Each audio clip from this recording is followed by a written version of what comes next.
Okay, so just going to do equations by looking at like what the reverse operation. So if you look at the first one, that's like 5 times t plus 1. So the last operation was plus 1, so the opposite would be to minus 1. So you minus 1, minus 1, minus 1, then you're left with 5t. This is very confusing. Okay, so never mind.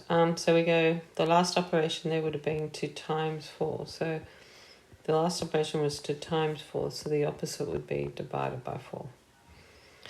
And so when you do that, you end up with g minus 5, because when you divide by 4, the 4s go out. Okay, this one here, last operation was divided by 10, so the first one is to times 10.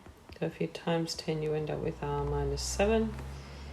This one here, last thing you did was plus 6, so opposite's minus 6.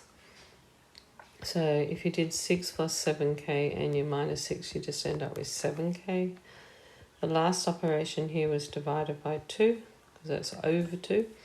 So you times 2, so you'll end up with 8 minus y. Here, last operation was times y. The opposite is 2. Divide by y, so you end up with 7 plus 10. Here, last operation you did was 2. Actually, let's go back on that, because you're trying to find y. I think it's a little bit, let's just make that y times 17. Let's add the 7 and the 10. So last operation would be to times 17, then divide by 17. So y times 17, if you divide by 17, you just end up with y.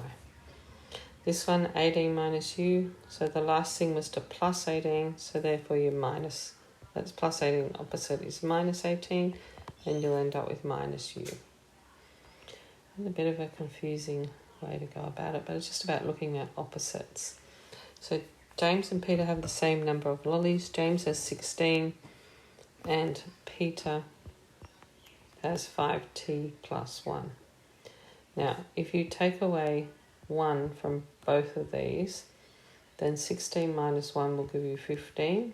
Then you end up with 5t. And then divide by 5, divide by 5, because that's times t. So divide by 5, divide by 5. I actually like to write it as over 5, and you end up with t